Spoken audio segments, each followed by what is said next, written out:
hasard en fouillant dans de vieux placards. Et je tenais à te le montrer car c'est un jeu que je ne pense pas tu as l'habitude de voir, et moi non plus d'ailleurs car je ne le connaissais pas du tout avant de mettre la main dessus. Il s'agit du Diamino.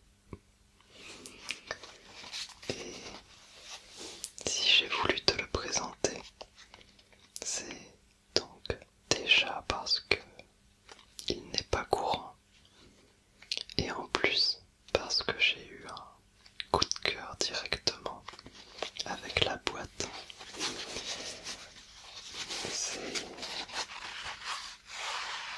une texture qu'on ne voit plus beaucoup désormais, voire plus du tout. Et je ne saurais pas trop dire ce que c'est exactement. J'ai toujours eu du mal à définir. Je dirais que c'est une sorte de carton un petit peu plus dur, avec comme une toile qui enrobe, qui donne un style et un toucher vraiment unique.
J'adore ce genre de texture.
Et en plus de la texture, j'ai tout de suite accroché à un son qui est très simple pourtant. C'est parce que, comme tu le verras juste après, il y a des pièces en bois dans la boîte, mais il y a très peu d'espace entre les premières première pièce et le haut de la boîte. Du coup, il y a un petit peu de mouvement de possible, mais très peu. Et voilà, ça donne ce son que j'adore personnellement.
C'est vraiment tout bête. Et moi, ça me plaît beaucoup.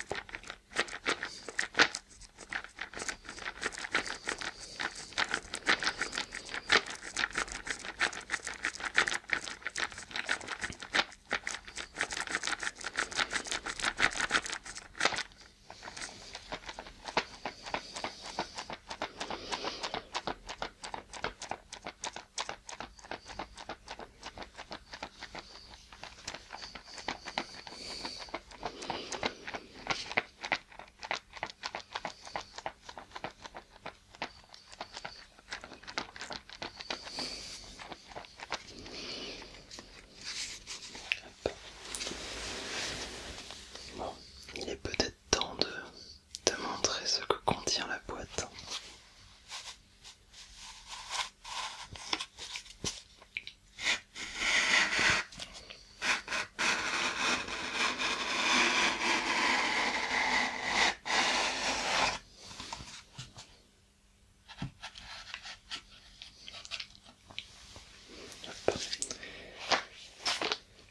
Eh bien, il n'y a pas grand-chose. Il y a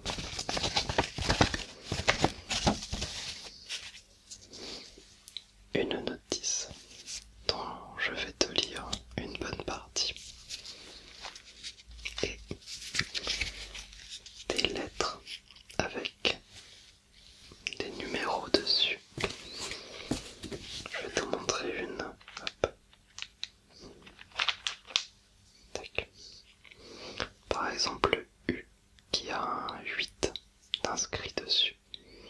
Hop. Je sais pas si tu le vois bien car il a été un petit peu effacé avec le temps.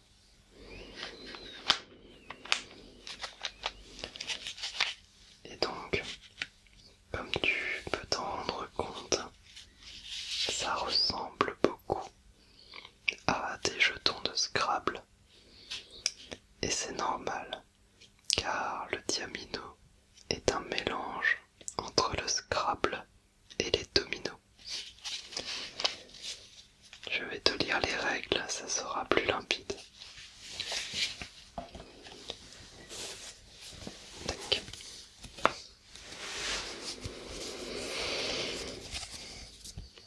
En plus, j'adore retrouver ce genre de vieille boîte, car du coup les instructions sont sur des notices qui datent un peu aussi. Et j'adore retrouver ce genre de papier d'inscription dessus. Cette couleur qui a un peu vieilli et surtout l'odeur du papier qui fait comme sur un vieux livre. Vraiment ça me plaît beaucoup.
Diamino tient des dominos et des mots croisés.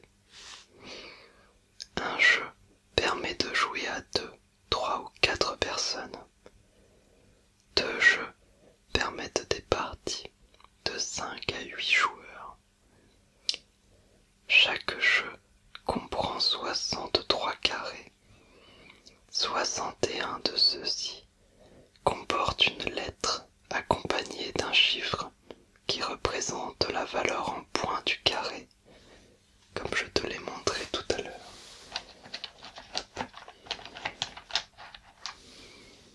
Si on reprend le U, donc le 8 représentait 8 points. C'est un peu comme au Scrabble, comme je te disais, mais il y a des nuances qu'on va découvrir.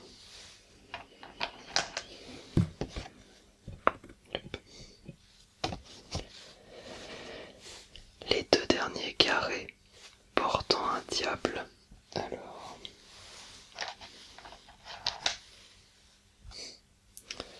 je crois que j'en ai trouvé un, mais je trouve qu'il s'est pas mal effacé. Hop. Je ne sais pas si tu vas bien voir. En tout cas, c'est ce qu'ils appellent un diable. Pour moi, on dirait plutôt un épi de maïs ou un poisson coupé en 2. Pas des images très intéressantes. Les 2 derniers carrés, donc, portant un diable, servent de joker, c'est-à-dire qu'elles peuvent remplacer n'importe quelle lettre, mais n'ont aucune valeur en points. Ces diables ne peuvent être utilisés qu'en dernier lieu, soit seuls, soit avec les dernières lettres dont dispose le joueur. Préparation. Placer tous les carrés à l'envers et les mélanger. Chacun tire un carré au sort.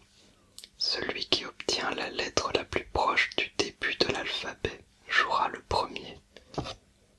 Les carrés tirés sont remis dans le jeu, mélangés à nouveau, et les joueurs prennent chacun le nombre de carrés indiqués ci-contre. Alors, comme ça je vais pouvoir te montrer un petit peu. Ici sur cette page, tu as le nombre de carrés que doit prendre chaque joueur en fonction du nombre de joueurs. Donc pour 2 joueurs, on prend chacun 16 carrés. Pour 3 joueurs, chaque joueur n'en prend plus que 14. Et ainsi de suite. Et il y a aussi les valeurs pour 5, 6, 7 et 8 joueurs. Mais là il faut 2 jeux de diamino. Alors, comment ça fonctionne? Le premier joueur place des lettres, 5 au maximum, formant un mot lisible horizontalement ou verticalement. Le joueur situé à sa gauche continue et pose à son tour 1, 2, 3, 4 ou 5 carrés de façon à former, avec les carrés déjà posés par le précédent joueur, un mot nouveau. Les joueurs suivants font de même. Le jeu doit à tout moment se composer de mots complets séparés entre eux par un ou plusieurs vides. Voir l'exemple qui figure au verso. Donc on va regarder l'exemple du coup. Je vais mettre comme ceci. C'est un bout de l'exemple seulement. Donc je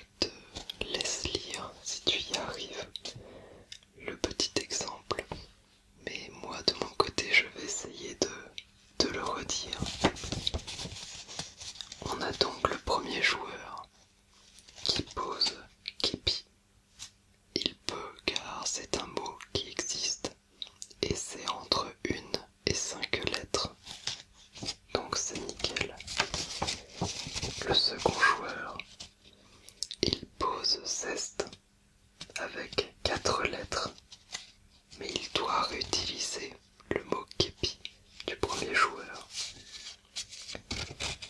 Puis, un autre joueur arrive à former piano avec un I, un A, un N et un O. Et en plus, les autres mots dans le horizontalement sont toujours valides. On a si, ta et en.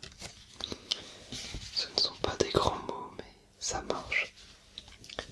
Et ainsi de suite. Mais du coup, tu te demandes sûrement comment on finit une partie et qu'est-ce qui décide de la victoire.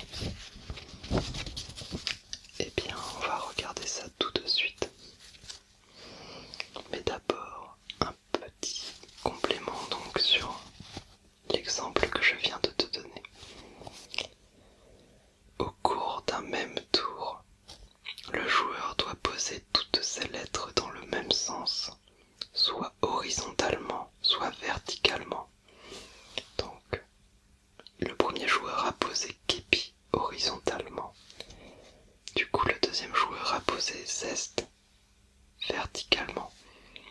Et il n'aurait pas pu faire le bout d'un mot verticalement, puis refaire un mot horizontalement. On a le droit qu'à un sens par tour. Par conséquent, les lettres peuvent être placées soit en haut, soit en bas, soit en haut et en bas, soit d'un côté, soit de chaque côté d'une lettre posée précédemment, soit encore entre les lettres déjà posées, à la condition que les lettres qui se touchent forment toujours de véritables mots croisés, lisibles aussi bien dans le sens vertical que dans le sens horizontal. Si un des joueurs se trouve dans l'impossibilité de former un mot avec son jeu, il doit échanger un de ses carrés avec un de ceux de la réserve. La réserve, ce sont tous les jetons qui ne sont pas dans la main des joueurs. Donc il y a 63 carrés. Et par exemple, si on joue à 2, on n'en prend que 32. Donc il y a 31 carrés, face retournée, qui composent la réserve. Et donc, un joueur peut échanger un de ces carrés avec un de ceux de la réserve, si jamais il n'a aucune possibilité de jeu sinon. Cet échange compte pour un tour. Le carré qu'il dépose à la réserve est placé à l'endroit, lettre visible. Les carrés ainsi retournés peuvent être choisis ensuite par les joueurs au même titre que les autres carrés de la réserve. J'aime bien cette règle car au début il y aura 31 carrés retournés, donc qu'on prend au hasard. Mais plus le jeu va avancer, plus les joueurs auront déposé des lettres en échange d'un jeton de la réserve. Et donc les autres joueurs vont pouvoir récupérer ces lettres et plus facilement former des mots à la fin. Donc ça permet un petit peu de faire finir la partie. Et justement, à ce sujet, le jeu est terminé quand un joueur a réussi à placer tous ses carrés. Ce joueur est le gagnant. Le nombre de points acquis par lui correspond au total des chiffres inscrits sur les carrés qui restent entre les mains des autres joueurs. Ce nombre de points est doublé si le joueur gagne en moins de 10 tours et triplé s'il gagne en en 5 tours au maximum. Et c'est là la petite nuance par rapport au Scrabble. Parce que au Scrabble, quand on pose des lettres qui ont donc des points, le but est de gagner un maximum de points avec nos lettres en les posant. Là, dans ce jeu, le but est de déposer les lettres qui valent le plus de points, car ça fera moins de points à gagner pour l'adversaire si jamais il remporte la partie. Voilà. Donc ensuite il y a des petites règles supplémentaires si jamais les gens veulent corser un petit peu la partie. Comme par exemple, les joueurs peuvent augmenter la difficulté du jeu en convenant de limiter le vocabulaire employé à un sujet déterminé, comme dans certains jeux radiophoniques ou télévisés, l'histoire, la chasse, le sport, etc. Et on peut aussi jouer au Diamino tout seul et en faire un jeu de patience pour un seul joueur. Il faut, alors je vais essayer de te le lire directement comme ça. Il faut ranger les carrés par ordre alphabétique pour faciliter le jeu, puis employer à l'endroit la totalité des carrés en s'efforçant de faire un mot croisé aussi condensé que possible. Comme montré sur cet exemple, il a utilisé toutes les lettres en essayant de prendre le moins de place possible. Ou bien employer les carrés à l'endroit et à l'envers. Les carrés à l'envers séparant les mots les uns des autres, comme dans cet exemple. Là, les espaces sont blancs, car c'est vraiment du vide. Alors que dans ce cas-là, les espaces sont noirs, car il s'agit de jetons retournés. Et donc dans ce cas, le but est de faire un mot croisé comprenant 9 carrés dans la largeur et 7 dans la hauteur. Le jeu est d'autant mieux réussi s'il comporte peu de carrés à l'envers. Donc là, c'est vraiment... le but est donc d'avoir 7 pièces vers le haut fois 9 pièces horizontalement. Donc on a bien nos 63 pièces. Mais les espaces sont formés avec des pièces retournées du coup. Et il faut essayer d'en utiliser le moins possible.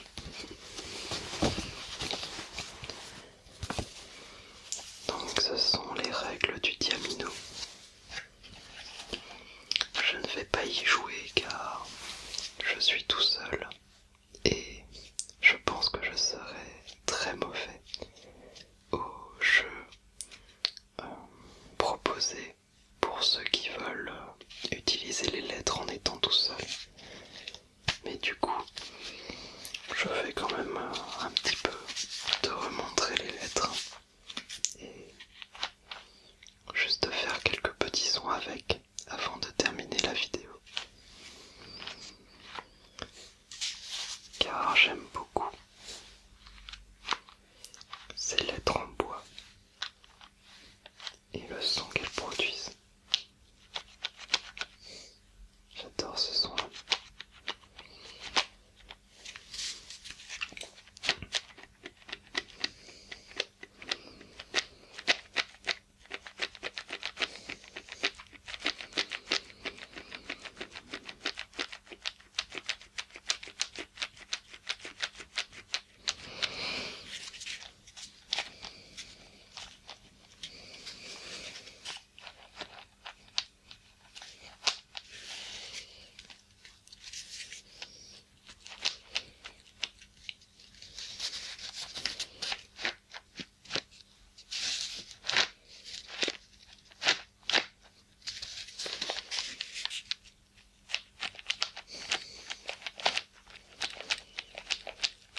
retrouve très bientôt pour une nouvelle vidéo.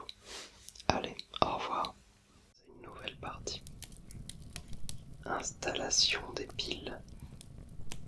Retirez le capot à l'arrière du Game Boy Color et insérez 2 piles AA, comme indiqué ci-dessous. Pour de meilleurs résultats, utilisez 2 piles alcalines neuves